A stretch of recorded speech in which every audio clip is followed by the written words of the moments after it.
अस्सलामुअलैकुम। Straight talk में खुश आमदीद। आपके साथ मैं हूँ आयशा बख्श। PTI के अंदरूनी इख्तिलाफात एक नए और गैर मामूली मोड़ पर पहुँच गए हैं। इस बार मामला पार्टी के बानी इमरान खान की बहन अलीमा खान और खैबर पख्तूनख्वा के वज़ीर आला अली अमीन गंडापुर के दरमियान खुलकर सामने आ गया है। अडियाला जेल के बाहर मीडिया से गुफ्तगू करते हुए अलीमा खान ने इंकिशाफ किया कि गंडापुर ने इमरान खान से मुलाकात में उन पर संगीन इल्ज़ामात लगाए हैं। उन पर एजेंसियों की सहूलतकार होने का इल्ज़ाम लगाया जा रहा है। अलीमा खान के मुताबिक इमरान खान को बताया गया कि वो पार्टी में चेयरमैन बनने की ख्वाहिश रखती हैं, पार्टी में तकसीम का सबब हैं। उन पर सोशल मीडिया को कंट्रोल करने का इल्ज़ाम भी लगाया गया। अलीमा खान ने इन इल्ज़ामात की तरदीद करते हुए कहा कि चेयरमैन सिर्फ इमरान खान हैं और वही रहेंगे, जबकि उन पर लगाए गए इल्ज़ामात बेबुनियाद हैं। दूसरी तरफ अली अमीन गंडापुर ने अपने वीडियो पैगाम में ये कहा है कि उन्होंने महज ज़मीनी हक़ाइक़ ही इमरान खान के सामने रखे हैं। गंडापुर ने एतराफ़ किया कि पार्टी में बड़े पैमाने पर तकसीम हो रही है, कुछ रहनुमा ग्रुप बंदियां कर रहे हैं और उन पर माइनस इमरान खान की साजिश में शरीक होने के बेबुनियाद इल्ज़ामात लगाए गए। वज़ीर आला ने वाज़ेह किया कि वो किसी भी सूरत माइनस इमरान खान की कोशिश का हिस्सा नहीं बन सकते और हर सूरत में अपने लीडर के साथ खड़े हैं। गंडापुर का मजीद कहना था कि अलीमा खान को पार्टी चेयरमैन बनाने के लिए एक मुनज़्ज़म मुहिम चलाई जा रही है, जिसमें व्लॉगर्स और कुछ रहनुमा भी शामिल हैं। उनके मुताबिक ये सब कुछ पार्टी को नुकसान पहुंचाने और रिहाई की कोशिशों को सबोताज करने के मुतरादिफ है। उन्होंने यह भी दावा किया कि अलीमा खान का एस्टैब्लिशमेंट से राबता है और यही बात वो इमरान खान को बताना अपनी जिम्मेदारी समझते हैं। PTI के सेक्रेटरी जनरल सलमान अकरम राजा ने इस मामले पर वजाहत देते हुए कहा कि इमरान खान ने अलीमा खान को पार्टी मामलात में मुदाखलत से रोक दिया है। अलीमा खान बराह रास्त पार्टी उमूर में मुदाखलत नहीं करती, वो सिर्फ अपने भाई का पैगाम अवाम तक पहुंचाती हैं। ताहम इमरान खान की हिदायत है कि पार्टी की बागडोर सिर्फ ओहदेदारों और रहनुमाओं के हाथ में रहेगी। ये तमाम वाक़यात PTI के अंदर ताकत की कशमकश और क़यादत के गिर्द घूमती हुई सियासत को मज़ीद नुमायां कर रहे हैं। साफ दिखाई दे रहा है कि पाकिस्तान की दूसरी बड़ी जमातों की तरह PTI में भी विरासत के हक़ या पार्टी ओहदेदारों के हक़ की सियासी जंग शिद्दत इख्तियार कर रही है। अली अमीन गंडापुर आखिर अलीमा खान पर क्यों इल्ज़ामात लगा रहे हैं? क्या वाकई वो एस्टैब्लिशमेंट से राबते में है? क्या खुद अली अमीन गंडापुर पर भी पार्टी कारकुनों की जानिब से ऐसे ही इल्ज़ामात नहीं लगाए जाते? क्या ये इल्ज़ामात महज पार्टी के अंदरूनी इख्तिलाफात को मजीद गहरा करने की एक हिकमत अमली है? और सवाल कि इन इल्ज़ामात में कितनी हकीकत है और कितना सियासी रंग, इसी पर प्रोग्राम के पहले हिस्से में गुफ्तगू रहेगी। हमारे साथ हैं जैगम खान, रज़ा रूमी, इफ्तिखार अहमद और पेशावर से समा के ब्यूरो चीफ महमूद जान साहब। क्योंकि पेशावर के जलसे के बाद ये सूरत हाल, यानी इससे पहले भी इल्ज़ामात का सिलसिला तो रहा, मगर ये जो सूरत हाल के खुलकर सब कुछ सामने आ गया है कि किस हद तक एक दूसरे के खिलाफ इल्ज़ामात और तनकीद का और तकसीम का सिलसिला है, वो इस जलसे के बाद वाज़ेह हुआ। पैनल के सामने सवाल रखेंगे। अलीमा खान एजेंसियों की सहूलतकारी कर रही हैं, गंडापुर कारकुन यही इल्ज़ाम गंडापुर पर लगाते हैं। असल में कौन किसकी सहूलतकारी कर रहा है? जैगम साहब, वो जो सर्द जंग थी वो एक गर्मा गर्म जंग की सूरत इख्तियार कर रही है। कहा जाए कि खान की फैमिली और पार्टी क़यादत के दरमियान जो मामला और सूरत हाल है, आप किस तरीके से इसको देख रहे हैं? कौन किसकी सहूलतकारी कर रहा है? कौन सिचुएशन से फ़ायदा उठा रहा है? कौन खसारे में जा रहा है? PTI इस वक्त की एंटी इस्टेब्लिशमेंट जमात है, जिद्दोजहद कर रही है।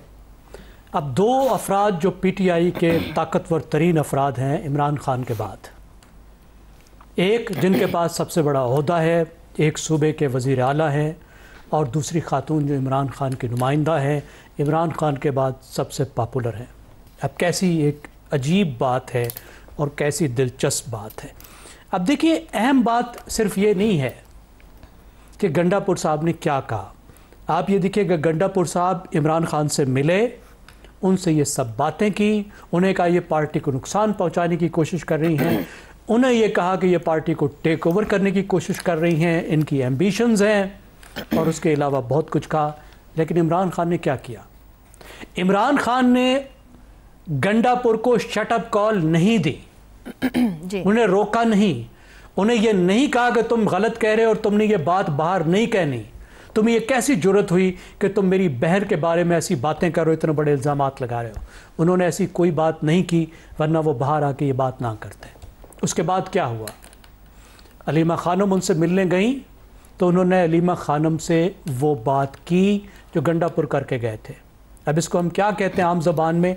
इसको हम कहते हैं कन्फ्रंट करना, कि जो इल्ज़ामात गंडापुर लगा कर गए थे उन इल्ज़ामात को लेकर इमरान खान ने अलीमा को, अपनी बहन को कन्फ्रंट किया। और जब अलीमा बाहर आई तो उन्होंने बताया कि गंडापुर क्या बता कर आए हैं, लेकिन अलीमा ने ये नहीं कहा कि इमरान खान ने उनको क्या कहा। बट अलीमा बीबी बाहर आके जो बात कह रही है, वो ये कह रही हैं कि हंस हंस कर उनको इमरान खान साहब ये बात बता रहे थे, गंडापुर आपके मुतालिक ये बात कर रहा था। जी, सिर्फ इंप्रेशंस बताए, सिर्फ इंप्रेशंस बताए कि वो हंसकर बता रहे थे, लेकिन उन्होंने ये नहीं बताया कि मैंने गंडापुर को क्या कहा, मैंने गंडापुर को मना किया या किस तरह की बात की, ये उन्होंने बात नहीं की। अब इस तरह के तजादात पार्टी में सामने आ रहे हैं। मेरे ख्याल में देखिए, गंडापुर का जो रोल है वो तो बड़ा क्लियर है। गंडापुर जो है वो पीटीआई में सियासत और रियासत को लिंक करते हैं। वो सियासत का हिस्सा भी हैं, लेकिन उसके साथ वो रियासत का भी हिस्सा है, और उन पर मुसलसल ये दबाव होता है पार्टी की तरफ से कि अपने क़ुव्वत, अपने वसाइल को वो तहरीकों के लिए, एहतजाज के लिए दें। उन्होंने एक बैलेंस कायम रखना है। उन्होंने फेडरेशन से भी राब्ता रखना है, फेडरेशन से डील भी करना है, उन्होंने इस्टेब्लिशमेंट से भी राब्ता करना है। वो एक पेट्रेज की सियासत का भी हिस्सा है, और उन्होंने वो सब पेट्रेज की सियासत करते हुए अपने आप को काबिल कबूल भी रखना है। और दूसरी तरफ पार्टी ने, इमरान खान ने पख्तूनख्वा को लिवरेज भी करना है। एक बड़ी मुश्किल सूरत हाल है, और गंडापुर साहब देख चुके हैं कि पिछले एहतजाज में, 26 नवंबर के एहतजाज में क्या उनके मुलाजिम। ज़ैगम साहब, मुझे मुख्तसरन ये कहिएगा, आपने खुद कह दिया ये दो बड़ी शख्सियात है, गंडापुर और अलीमा खान। आपके ख्याल में जो सिचुएशन बनी है, इमरान खान के लिए सियासी आजमाइश है या सियासी ऑप्शन है? आप किस ऑप्शन के साथ जाएंगे? मैं ये समझूंगा कि इमरान खान ये बैलेंस बरकरार रखेंगे। गुड। क्योंकि एक तरफ पार्टी का एक तहरीकी विंग है, तहरीक का काम है जो किसी हुकूमत का हिस्सा नहीं है, अलीमा उसको लीड कर रही हैं, और अलीमा के जरिए से मुसलसल दबाव डाला जाता है। अली अमीन गंडापुर पे उस पर दबाव डाला ठीक है, ये बैलेंस ख्वाहिश है खान तो साहब। अलीमा खान दुरुस्त हो गया ज़ैगम साहब। महमूद साहब, ये सारी सूरत हाल बैलेंस कायम ठीक हो गया। ये सारी सूरत हाल पेशावर जलसे के बाद हुई, और पेशावर जलसे में जो कुछ हुआ कि गंडापुर के खिलाफ शदीद नारेबाजी, क्या इस सिचुएशन के बाद उनके लिए, जिसका उन पर एक इल्जाम रहता है कि डबल गेम खेल रहे हैं, वो कंटिन्यू करना मुश्किल हो गया, इस वजह से उन्होंने ये मौक़िफ़ इख्तियार किया है? और क्या ये मौक़िफ़ अपनी वज़ारत आला बचाने की कोशिश है उनकी? देखिए, एक बात तो बड़ी वाज़ेह है, आना लाइटर नोट में एक बात ये ज़रूर करना चाहूँगा कि उन्होंने अलीमा खान पे एक इल्ज़ाम लगाया है कि उनके इस्टेब्लिशमेंट के साथ राब्ते हैं। ये एक ऐसी मिसाल है कि जैसे कि कोई बंदा अगर शराब पीने को बुरा समझे और वो ये कहे कि ये फ़लाँ बंदा शराब पीता है और आपको पता है इसने मेरे साथ पी है, तो इसका मतलब है कि वो ये नहीं कह रहा कि मैंने भी कभी नहीं पी। अली अमीन साहब खुद पब्लिकली ये बात मानते रहे कि उनके भी इस्टेब्लिशमेंट के साथ राब्ते हैं। एक ऐसी चीज़ के लिए उन्होंने अलीमा खान को टारगेट किया है जो कि खुद वो अपने हवाले से पब्लिकली मानते रहे हैं। सबसे पहली पोजीशन तो उनकी ये है। दूसरी बात ये है कि जब से ये जलसे के बाद ये सूरत हाल बनी है, इसमें एक बात तो बड़ी वाज़ेह हो गई है। पहले यहाँ पे हुकूमत और पार्टी मिल के चलती थी, कुछ लोग हुकूमत का हिस्सा होते थे, वो पार्टी में भी शामिल होते थे, पार्टी के साथ भी चलते थे, हुकूमत के साथ भी चलते थे। अब हम देख रहे हैं कि यहाँ पे हुकूमत बिल्कुल प्योरली बिल्कुल हुकूमत रह गई है और पार्टी बिल्कुल पार्टी हो गई है। इसमें अब अली अमीन साहब के साथ कौन लोग हैं? वो लोग हैं जो कि हुकूमत के अंदर उसका हिस्सा हैं और वो चाहते हैं कि उनके काम होते रहें। उसमें MPAs हैं, उसमें वज़रा हैं, उसमें कुछ और बाकी लोग हैं जो कि चाहते हैं कि उनके हलकों में काम होते रहें और उनकी सियासत जिंदा रहे। और पार्टी के अंदर से मुझे कोई एक भी शख्सियत इस वक्त ऐसी नजर नहीं आ रही कि जिसको मैं अली अमीन खान के पीछे खड़ा देख सकता हूं। और इसके अलावा जो दूसरी तरफ पे जब हम देखते हैं तो पहले जो ग्रुप छोटा था जिसमें हम कभी देखते थे कि जुनैद अकबर जो कि इस वक्त सूबाई सदर है, सबसे अहम सियासी शख्सियत है बैरिस्टर गौहर के बाद, उनके साथ आतिफ खान हुआ करता था, शाहराम तरकई हुआ करता था। अब उनके साथ असद कैसर भी शामिल हो गए हैं क्योंकि असद कैसर के बारे में वाज़ेह बात कल तो सामने आ गई। जलसे के बाद जो दूसरा इकदाम हुआ तो असद कैसर के भाई को वजारत से फारिग किया गया। ये बेशक ये होता रहे कि इन्होंने पहले इस पे बात की हो, लेकिन जलसे के फौरन बाद दो वज़रा को इस तरीके से उनसे बात करके उनसे इस्तीफा लेना, ये एक ऐसी चीज़ थी कि कंटिन्यूएशन में इसको लिया जा रहा है।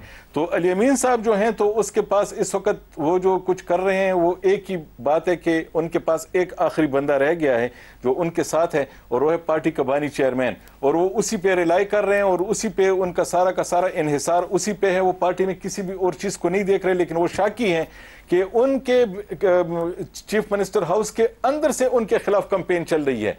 वो आप ये कह रहे हैं कि गंडापुर जो कर रहे हैं, जो कह रहे हैं, वो इमरान खान के कहने पर कर रहे हैं और कह रहे हैं। जी देखें, इसमें एक बात तो बड़ी वाज़ेह है कि ये माजी में भी होता रहा है कि जो बंदा भी इमरान खान साहब से मिलके बाहर आता है वो ये तासुर देता है कि वो उनसे इम्प्रेस हो गए हैं और उन्होंने उनकी सारी बातें मान ली हैं। इससे पहले शकील खान का जब वाकया हुआ था, शकील खान ने आके प्रेस कॉन्फ्रेंस की थी पेशावर में। अली अमीन जब वहां से निकलते हैं कहते हैं कि खान साहब ने मेरी सारी बातें मान ली हैं। लेकिन अब इस वक्त जो है वो अली अमीन मेरे ख्याल में डू और डाई पे इसलिए भी आ गया है कि उसके पास इस वक्त कोई और ऑप्शन नहीं रहा। सूबे के अंदर जो ग्रुप बंदी थी वो अब मरकज की सतह पे चली गई है, अलीमा खान भी उसमें आ गई हैं। तो इसलिए मेरे ख्याल में उन्होंने वो सारी बातें खुल के कह दी हैं जो कि वो करना चाह रहे थे कि किस तरह स्टेज पे उनके साथ क्या हुआ, जलसागाह में उनके साथ क्या हुआ। हालांकि दूसरी तरफ के जो लोग हैं उनका ये कहना है कि ये जो जलसागाह है ये तो हम डिसाइड ही नहीं करना चाह रहे थे कि ये जलसागाह होगी, इस तरीके से जलसा होगा। एक आखिरी बात मैं आपसे ये करूं, आपको मालूम है कि खान साहब ने खुद कहा था कि कामरान बंगश और तैमूर झगड़ा उनको काबीना में शामिल किया जाए। अब तक अली अमीन खान जो है तो उसकी वो कर रहे हैं, उसको रेजिस्ट कर रहे हैं। तो फिर महमूद जान साहब आपकी अपनी गुफ्तगू में भी ये बता रही है कि गंडापुर साहब भी खान साहब के मुताबिक नहीं पूरी तरह से चल रहे हैं या चल पा रहे हैं। इफ्तिखार साहब, मैं अगर आपकी जानिब आऊं, जो एक और इल्जाम उन्होंने लगाया गंडापुर ने अलीमा बीबी को, उन्होंने कहा सोशल मीडिया पर अलीमा खान का मुबैना कंट्रोल मौजूद है। अगर पीटीआई के अहम तरीन सियासी सतून, क्योंकि ये एक सबसे बड़ा सतून है, अलीमा खान के कंट्रोल में है, तो फिर सोचने की क्या बात रह जाती है, क्या कुछ बाकी रह जाता है कि इमरान खान की गैर मौजूदगी में कारकुन कहाँ खड़े हैं, ये जमात कहाँ खड़ी है? सवाल है कि क्या ये जमात रह भी गई है? जो गुफ्तगू हमारे दोस्त ने बताई है हमें खैबर पख्तूनख्वा की सूरत हाल से, क्या उसके बाद कोई जमात है? ये जमात तो कोई नहीं है। जो धड़े हैं, एक धड़ा चीफ मिनिस्टर हाउस में बैठा है, एक धड़ा कौमी असम्बली के असद कैसर की पनाह में बैठा है, एक धड़ा कामरान बंगश के साथ खड़ा हुआ है, एक धड़ा शकील खान के साथ खड़ा हुआ है, एक धड़ा अलीमा खान के साथ खड़ा हुआ है, और ख़ुद इमरान खान को नहीं पता कौन किसके साथ है। और कितनी अफसोसनाक बात है, मुझे दुख हुआ, मैंने अपनी ज़िंदगी में कभी भी ये बात नहीं सुनी थी किसी इस कद काट के लीडर के बारे में जो मैंने कल सुनी। और हमारे दोस्त ने, पेशावर से जो दोस्त शामिल हैं, उन्होंने तो दोनों पे ही ये इल्ज़ाम लगा दिया। तो बाकी फिर ये जो कहते हैं, ये क्या हुकूमत को क्या नाम देते हैं, ये ख़ास नाम देते हैं इस हुकूमत को। किस हुकूमत को? ये जो हुकूमत है मौजूदा, इसको कहते हैं, पता नहीं कौन सी हुकूमत है ये। हाइब्रिड की बात? हाँ, हाइब्रिड। तो फिर हाइब्रिड कौन रहा? हाइब्रिड तो उनके घर में ही है। एक तो कंटिन्यूटी है ना, ये तो वो भी एक्सेप्ट करते हैं, तो माजी से चल रही है कंटिन्यूटी 18 से। देखो मोहतरमा, लेट अस टॉक फ्रैंकली, अगर गवर्नमेंट हाइब्रिड है तो उस जमात में तो गवर्नमेंट ने तो शायद ऐसे किसी तरीके से इल्ज़ाम एक दूसरे पे नहीं लगाया। यहाँ पे तो दोनों ही जो एजेंसियों हैं, दोनों के नाम लेके बात की जा रही है। तो हाइब्रिड कौन है फिर? और हाइब्रिड निज़ाम कहाँ है? और हाइब्रिड निज़ाम के सूबे में आपस में इख्तलाफात का शिकार हो गया है। क्या पंजाब में ऐसा हो रहा है? क्या बलूचिस्तान में ऐसा हो रहा है? क्या सिंध में ऐसा हो रहा है?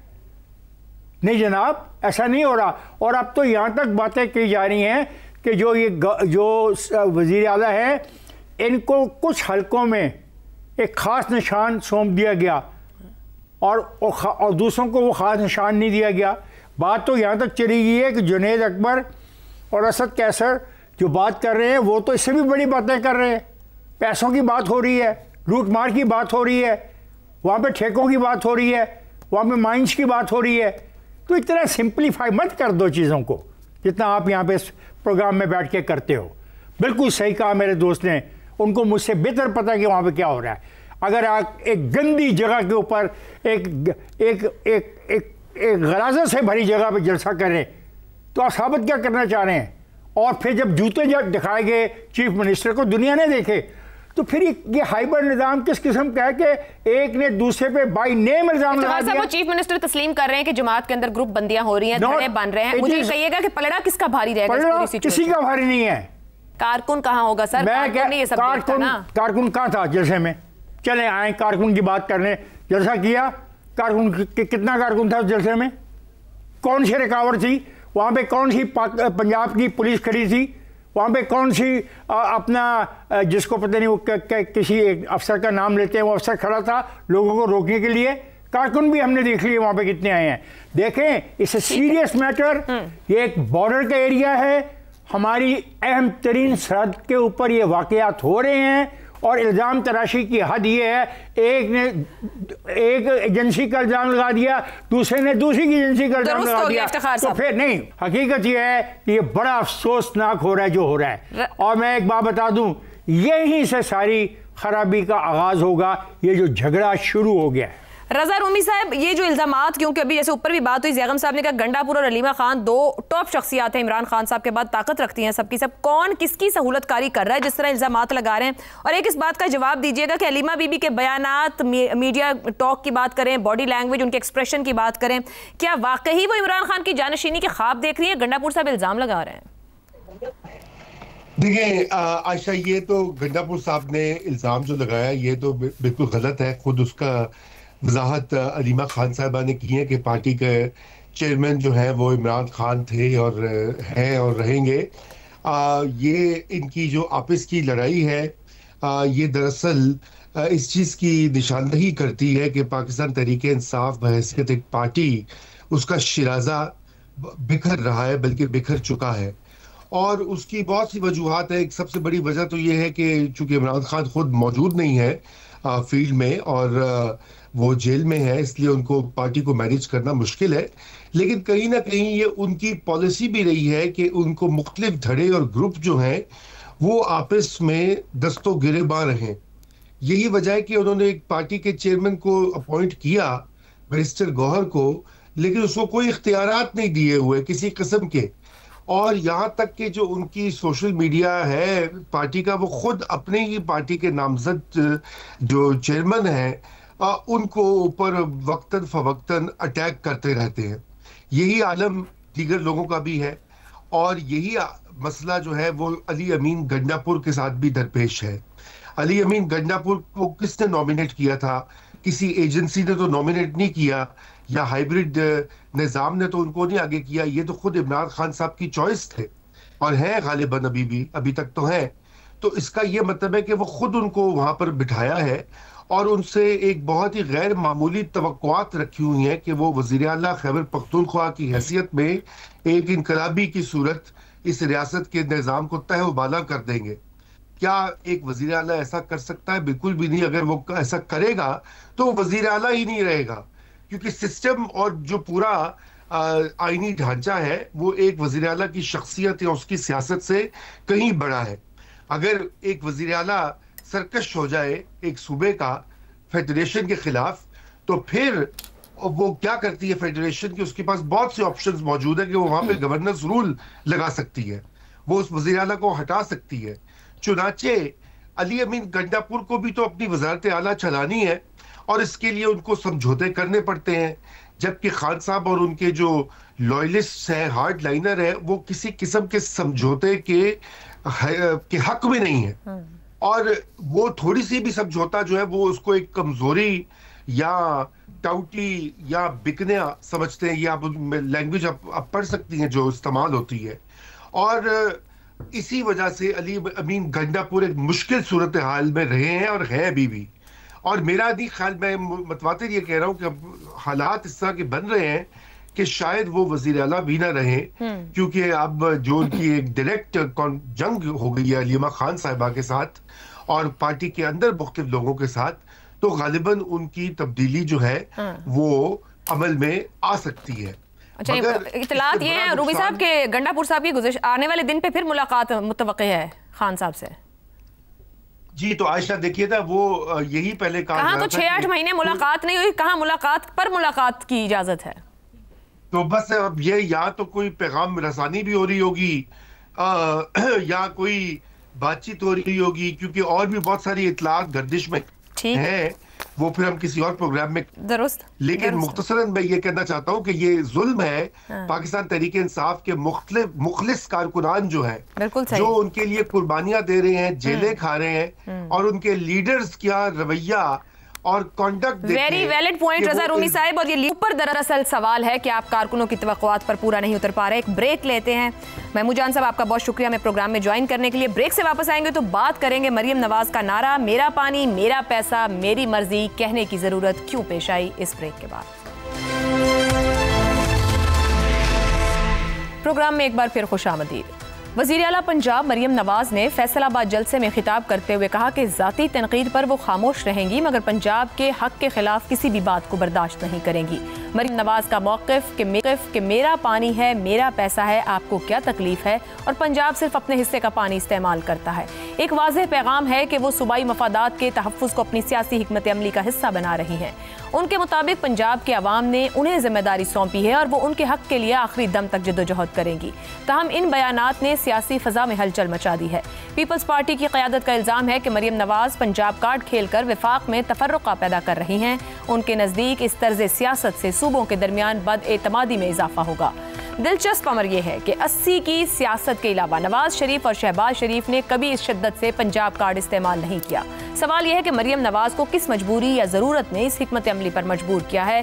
क्या उनका असल हदफ पीपल्स पार्टी है जो मरकज़ में इत्तेहादी है, या फिर पाकिस्तान तहरीक इंसाफ जो पंजाब में अब भी बड़ी अवामी मकबूलियत रखती है। क्या ये मामला महज सूबाई बयानिया है या एक बड़ी सियासी जंग का इशारा। सिंध में पीपल्स पार्टी सिंध कार्ड, खैबर पख्तूनख्वा में गंडापुर 17 हमलों की बात करते हैं और अब पंजाब में मरियम नवाज पंजाब कार्ड को नुमायां कर रही हैं। बलोचिस्तान की सूरत हाल पहले ही हसास है, तो क्या ऐसे में ये बयानात वफाकी इकाइयों के दरमियान कशीदगी बढ़ाने का सबब बन सकते हैं।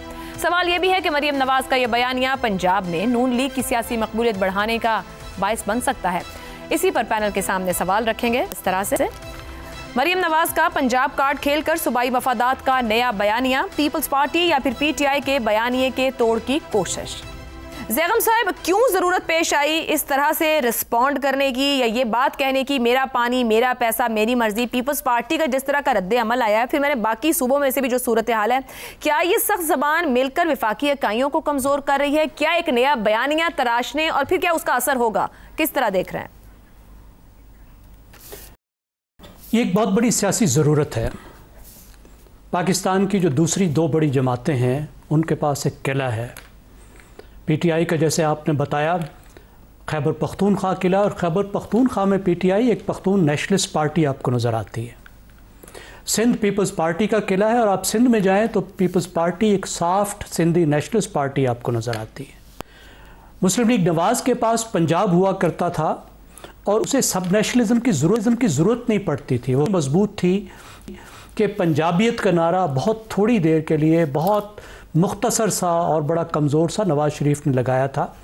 वो वफाकियत की बात करते हुए भी इसको खुल्लम खुल्ला कहे पंजाब पर मजबूत थे।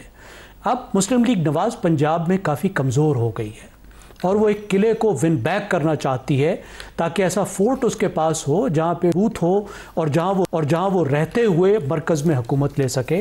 और पंजाब इतना बड़ा सूबा है कि अगर पंजाब आपका मजबूत हो तो फिर मरकज़ में जाना बहुत आसान है, थोड़ा थोड़ा हिस्सा दूसरी जगहों से लेके।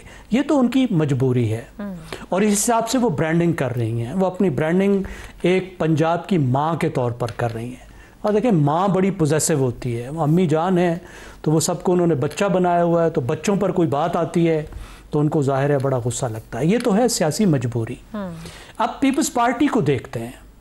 देखिए, मुझे उस बंदे की तलाश है जो 6 महीने बाद पीपल्स पार्टी को जगा के कहता है कि जागो जागो अपोजिशन करनी है, और पीपल्स पार्टी छलांगे लगानी शुरू कर देती है और अपोजिशन करने शुरू कर देती है और फिर जाके सो जाती है।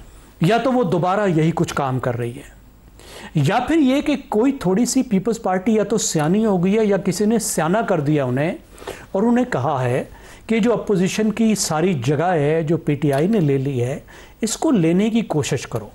इसका मतलब है कि देयर इज़ एन अंडरस्टैंडिंग कि अब पीपल्स पार्टी को अपोजिशन का रोल अदा करने की कोशिश करेगी। लेकिन मुझे इस बारे में शुबा है। मुझे शुबा ये है कि इतने सियाने अब सियासी तौर पर ये लोग नहीं रहे। इतनी लंबी गेम, इतनी गहरी गेम ये खेलने के काबिल नहीं रहे। तो लगता ये है कि ये स्पॉन्टेनियस ही है। सैलाब का मामला आया, पीपल्स पार्टी को महसूस हुआ कि उसके पास एक ज़रा मौका है कि पंजाब में अपनी जगह ले। उसने कहा कि बेनज़ीर इनकम सपोर्ट प्रोग्राम का ब्रांड इस्तेमाल करो ताकि इमदाद पंजाब की वो ब्रांडिंग उनकी रहे। और मरीम नवाज़ को ये बात पसंद नहीं आई कि पैसा मेरा, पैसा पंजाब का, तो मैं क्यों वो ब्रांड इस्तेमाल करूं जो मरकज़ का है और फ़ायदे में जाता है, सिंध के पीपल्स पार्टी के, क्योंकि बेनज़ीर साहिबा का नाम है। तो इस बात पर वो नाराज़ हो गई। फिर पीपल्स पार्टी ने कुछ मज़ीद मुखालफत करने की कोशिश की तो उस पर वो मज़ीद नाराज़ हो गई और एक झगड़ा शुरू हो गया। बहरहाल अब झगड़ा एक ऐसा पैदा हो गया है जो दोनों पार्टियों के फ़ायदे में है, अगर इनको इस बात की समझ है तो। क्योंकि इसकी वजह से जो पीटीआई और मुस्लिम लीग नवाज़ का झगड़ा है वो थोड़ा सा पीछे जाता है। अब ये कितने अच्छी तरीके से इसको खेल सकती हैं, कितने खेल को आगे ले जा सकती हैं और किस तरह लोग इस खेल में शरीक होते हैं या नहीं होते। क्या पंजाब के लोग मरियम नवाज़ की इस ब्रांडिंग को, इस नारे को बाय करते हैं या इग्नोर कर देते हैं? दुरुस्त हो गया। और क्या पीपल्स पार्टी, क्या लोग जो मुस्लिम लीग नवाज के मुखालिफ हैं वो पीपल्स पार्टी के नारे की तरफ मुतवज्जे होते हैं या नहीं होते? ये हमें आने वाले कुछ महीनों में अंदाजा होगा। दुरुस्त हो गया, दुरुस्त हो गया। यहाँ पर एक ब्रेक लेते हैं। ब्रेक से तो रज़ा रूमी साहब और इफ्तिखार अहमद साहब की राय पे आपके सामने रखेंगे।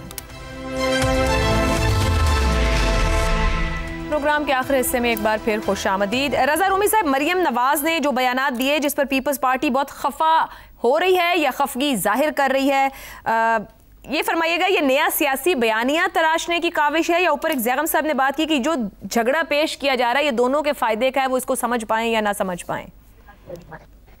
आयशा, दोनों जो अतराफ से सियासत हो रही है और ज़ैगम खान साहब ने बहुत अच्छी तरह से उसको दरिया को कूजे में बंद किया है। मैं उसमें यही इजाफा करूंगा कि वाकया यूं है कि पाकिस्तान पीपल्स पार्टी की भी पॉलिसी जो है वो बिल्कुल समझ से बाहर है, क्योंकि एक तरफ तो वो सारे जो अहम ओहदे हैं, रियासती ओहदे भी हैं, और वो उनको मिले हैं इस हाइब्रिड कोलिशन अरेंजमेंट जो है उसके तहत, और उसके साथ साथ वो ये भी चाहते हैं कि वो कुछ ऑपोजिशन वाला काम भी करें ताकि पंजाब में जो उनकी यूं कहिए बैक सीट ले चुकी है सियासत और उसको दोबारा से रिवाइव करें। और ग्राउंड जो है वो पंजाब ही है आयशा, इसीलिए वहां पर सारा जो झगड़ा भी है वो पंजाब में है। अब सैलाब आया जो कि बहुत अंदोनाक वाकयात हुए, हमने देखा कितना नुकसान हुआ। अब उस सैलाबी जो कार्रवाइयां हैं उसके ऊपर भी सियासत हो रही है। मरियम नवाज साहिबा जो है उन्होंने तो काफी बेहतर तरीके से ये शो किया है कि किस तरीके से वो पंजाब में बहुत सूरत के साथ, मुस्तैदी के साथ सैलाबी इमदाद को डिस्ट्रीब्यूट भी कर रही हैं और हुकूमती और इंतजामी मशीनरी जो है उसको चला भी रही थी। मगर जो तनकीद अब आई पाकिस्तान पीपल्स पार्टी की तरफ से, उनका ये ख्याल था कि जहां जहां जिन हलकों में उनके वोटर्स, पोटेंशियल वोटर्स मौजूद हैं, वहां पर उनको भी कुछ ये मौका मिलना चाहिए कि वो इमदादी कार्रवाइयां करें। और सियासत में जो यही होता है पाकिस्तान में कि आप लोगों को दिखाएं कि मुसीबत के वक्त जो है वो आपके साथ है। और यहाँ से सारा जो है झगड़ा अगर आप उसको फॉलो करें तो उसमें असल इशू ये बन रहा है। अब उसके साथ वो वाकया बढ़ते बढ़ते सिंध वर्सेस पंजाब हो चुका है और दो पार्टियों के दरमियान हो चुका है, इसीलिए सोशल मीडिया के ऊपर वो गड़मस मचा हुआ है। दोनों साइड्स के लोग जो है वो मुतवातिर अटैक तो कर रहे हैं। साहब ने एनएफसीबी की बात कर दी, तो क्या वाकई झगड़ा है या बस वो हीट ऑफ द मोमेंट ही है? ये अंदर से सब ठीक है, अच्छा है, हीट ऑफ द मोमेंट है। झगड़ा करेंगे तो कहाँ जाएंगे? झगड़ा करेंगे तो निजाम यूं धड़ाम से गिर जाएगा, हाउस ऑफ कार्ड्स की तरह। इसलिए दोनों साइड्स के इंटरेस्ट में है कि वो ये मामले को रफा दफा करेंगे। वैसे भी जो आपने जिक्र किया ये फेडरेशन के लिए अच्छा नहीं है आयशा, कि मुख्तलिफ सूबे जो हैं और वो मुख्तलिफ कार्ड्स लेकर वो हो जाए तो फिर पाकिस्तान की बात कौन करेगा? बिल्कुल ठीक। और एक लिहाज से तो मरियम नवाज साहिबा का इस्तदलाल में भी कुछ वजन है। उसकी वजह यह है कि बाकी सूबों में ये बहुत एक आम अब रिवायत बन चुकी है कि पंजाब को बुरा भला कहना, पंजाब पे उंगलियां उठाना, तनकीद करना एक फैशन सा बन चुका है कि जी पंजाब ने सब कुछ लूट लिया, ये ले लिया, वो ले लिया। तो मरियम नवाज एक लिहाज से वो उसको डिफेंड भी कर रही है और जी, और पीएमएलएन की अपनी सियासत भी तो वस्ती पंजाब की जो उनका सबसे बड़ा गढ़ है, बयानियां भी तो दरकार है ना, मुस्लिम लीग नून को बयानियां भी दरकार है अवाम को अटैच करने के लिए। ठीक हो गया, दुरुस्त हो गया, दुरुस्त हो गया रज़ा रूमी साहब। इफ्तिखार साहब, क्या पीपल्स पार्टी की तनकीद दुरुस्त है कि मरियम नवाज वफाक को कमजोर कर रही है, सूबाई तासुब को हवा दे रही हैं? बिल्कुल गलत है। मरियम अपने सूबे की बात कर रही है, अपने सूबे के हकूक़ की बात कर रही है, वो किसी के हकूक़ को छीन नहीं रही, और वो इस पर बड़ी वाज़ेह तौर पे कह चुकी है कि उसकी किसी से कोई दुश्मनी नहीं। लेकिन वो ये कहती है कि जो पैसा मेरा है, जहाँ चाहूँ मैं उसको खर्च करूँ। ये पैसे की बात होती है तो NFC अवार्ड की बात होती है। हमने उससे तो कभी नहीं ये पूछा किसी और सूबे के सरबराह से कि तुम पैसा कहाँ खर्च रहे हो और क्यों खर्च रहे हो और कितना खर्च रहे हो। बिल्कुल मरियम का ये मौक़िफ़ दुरुस्त है। मरियम का ये मौक़िफ़ भी दुरुस्त है कि पंजाब के हिस्से का जो पानी है 1991 अकॉर्ड के मुताबिक उसका इस्तेमाल करना पंजाब की हुकूमत की ज़िम्मे है, और पंजाब की हुकूमत की ज़िम्मेदारी मरियम के ऊपर है। मरियम पंजाब की वज़ीर आला है। दुरुस्त। मरियम के पास जो पैसा है वो कहाँ खर्चती है? डैम्स पे खर्चती है, बोर्ड्स पे खर्चती है, गरीबों में खर्चती है। 1 लाख के बजाय 10 लाख देती है, 50 लाख देती है। ये उसका इशू है, ये किसी और सूबे का नहीं। और ये कहना बिल्कुल गलत है कि इससे वफाक कमज़ोर होता है। उसने वफाक के ख़िलाफ़ कोई बात नहीं की। वफाक ने ये अख्तियारात उसको दिए हैं।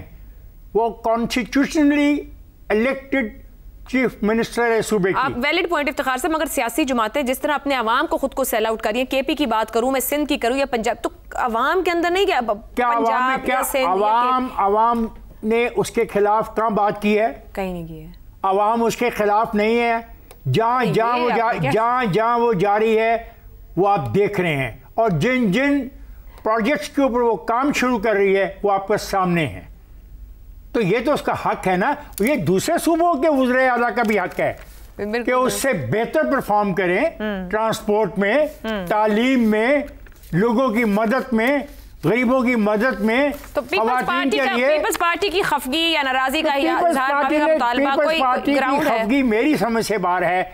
बात यह है कि उसने ये कहा कि पंजाब की तरफ उठने वाली उंगली को तोड़ दूंगी, ये लफ्ज़ को उन्होंने इस्तेमाल किया। पंजाब को हर आदमी बुरा कहता है, हर आदमी आके पंजाब पे तनकीद करता है। कभी उसकी पॉपुलेशन पे तनकीद होती है, कभी उसके हिस्सों के बारे में बात होती है। तमाम चीज़ें पंजाबी सुनने के लिए तैयार नहीं है। वो उनकी लीडर है, वो उनको रिप्रेजेंट कर रही है, वो उनका मौक़िफ़ पेश कर रही है, और उसके मौक़िफ़ में वफाक को कोई नुकसान नहीं है। आज अगर NFC अवार्ड में पैसे कम मिल रहे हैं तो पंजाब को कम मिल रहे हैं as compare to other provinces. जो फार्मूला है तो बिल्कुल पंजाब के अंदर रहते हुए पंजाब की को सपोर्ट करने के लिए उसका मौक़िफ़ 100% दुरुस्त है, और लोग उसके साथ हैं। और आइंदा आने वाले इलेक्शन ये तो आवाम फैसला करेंगे। बिल्कुल दुरुस्त हो गया। क्या वो दुरुस्त बात कर रही थी या नहीं कर रही थी? जी बहुत शुक्रिया। आज के प्रोग्राम से इतना ही, इजाज़त दीजिए। अल्लाह हाफ़िज़।